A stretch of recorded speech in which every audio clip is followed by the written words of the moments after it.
Hey notification crew, thanks for subscribing and hitting the old bell icon because I've got a bonus video for you all. It's Thursday night, and you know what that means?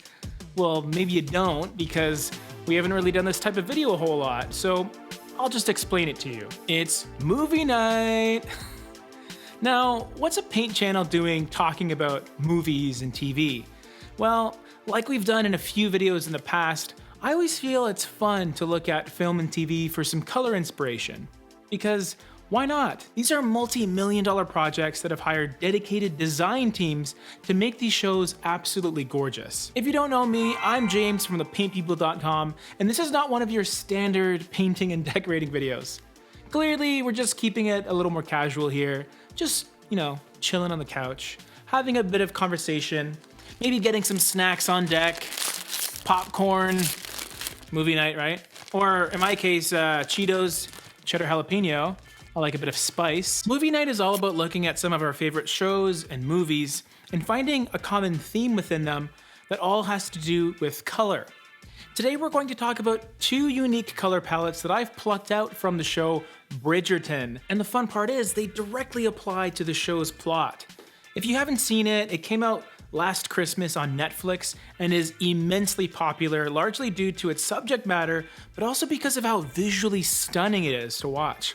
Right from the very first episode, you can clearly see the attention to detail in some of these scenes, both in terms of the architecture, scenic design, and costumes. The show is based on a series of novels by Julia Quinn, and it centers around London's Regency era, right around the early 1800s. Although the show takes place in the early 19th century, you'll notice from the opening sequence that it's a bit of a reimagining of England, from vibrant pink parasols to electric citrus-colored dresses, purple coats, and red top hats. There's really a whole lot going on here, and it seems a bit haphazard at first.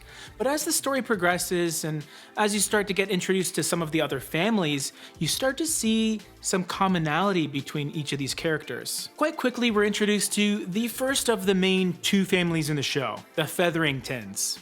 Great name.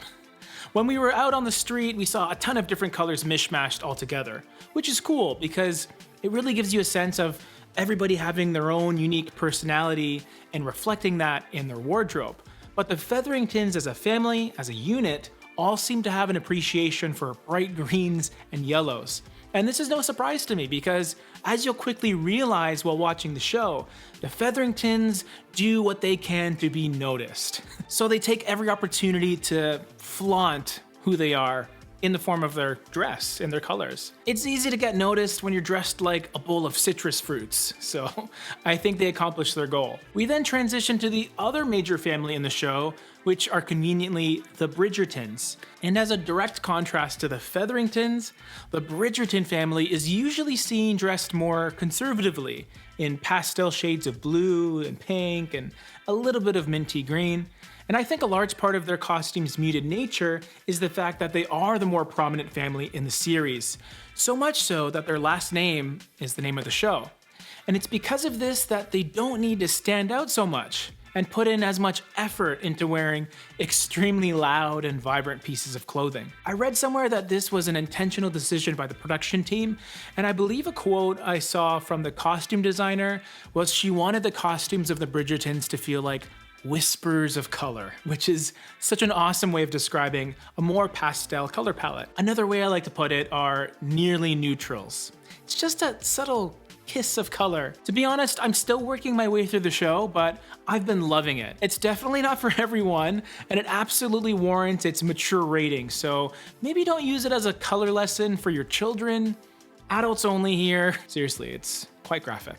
So now that I've hopefully provided you with some context and a frame of reference, let's put together two different Bridgerton color palettes that you can use in 2021. Each palette will consist of 4 different colors, and you can use them in any way you want, whether you use an off-white on the trim maybe, or just keep them all as accent colors, because they are kind of out there. It's a very colorful show after all, so the palettes, they got color. No grays here. Let's start with the Bridgertons. I mainly plucked these out from their costumes, which look a bit understated on them, but when used as paint colors, those whispers of color come across as pretty strong. The nice thing about most of these colors is they are part of the Color Previews collection by Benjamin Moore, and what's unique to these is you can literally go up and down the color chip and customize the level of depth you want. If my choice looks a bit too dramatic, there's always going to be at least one lighter option you can use instead, or you can even be bolder and go deeper and darker. First color is Antiguan Sky 2040-60. This slightly minty green shows up quite a bit within Bridgerton, and although the tendency is maybe to go with something that has a little more gray to it to mute it even further, I actually appreciate this color's level of saturation. In addition to greens, I noticed quite a bit of blue throughout the show as well, so I really wanted to incorporate something that was clearly a blue and not walking that tightrope of blue and teal, so the one I went with was Little Boy Blue. Don't let the name fool you though, it's not a blue just for boys. In fact, we can see one of the daughters wearing something quite similar on her dress. It's a really nice satin sheen blue that does create an impact. We then have a scene where two of the Bridgerton siblings are on horseback having a conversation, and we can see purple and deep teal green come together in each of them. I must say, however, that the men in the Bridgerton family are just a bit more plain and monochromatic in their outfits. It's kind of boring, and as a man, as a guy, why can't they just wear brighter colors?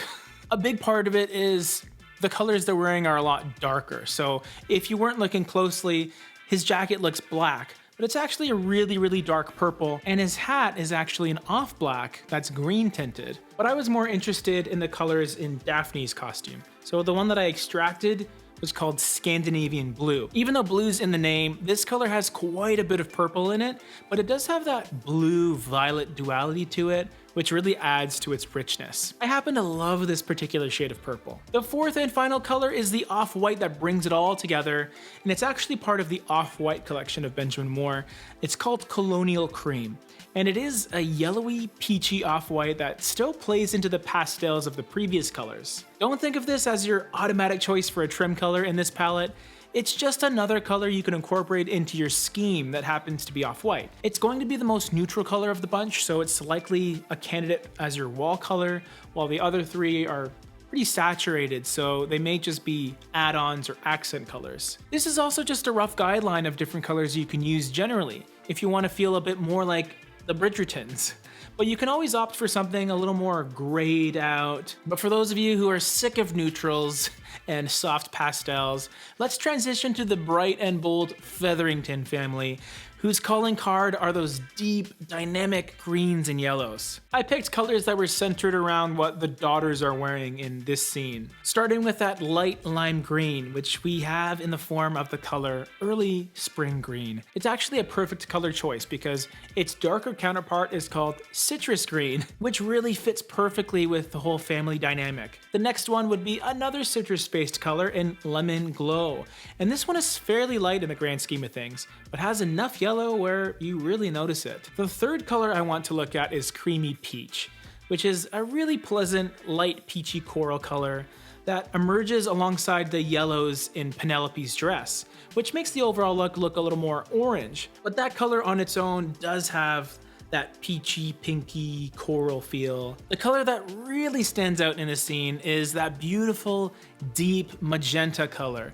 And the main reason for that is because it's so different from the other warmer yellows and greens that are present. I plucked up the color Pre-Dawn Sky 2075-30 as the clear accent color in this palette. And it just shows you that you can have something quite different than the rest of your palette, especially if you're looking for that sort of wow factor impact that this color seems to have. Anyway, I hope you had fun with me in this video. Just something a little bit different, you know, a little bit of Netflix and chill, blow off some of the steam of the week. And of course, I got my favorite snack here. Not sponsored. Let us know if there are any shows or movies you want us to watch next, whether it's from an artistic standpoint, or maybe something a little more current and modern that you can get more practical, immediate use out of. I'm all ears. Well, eyes, because I read your comments after all. This is our video on Queen's Gambit, where we get some neat little color pairings from the show. Our goal is to do one of these on the third Thursday of every month, so plenty of time to brainstorm some ideas for our next topic. Subscribe if you haven't already. Thanks for making it this far. See you on the next one.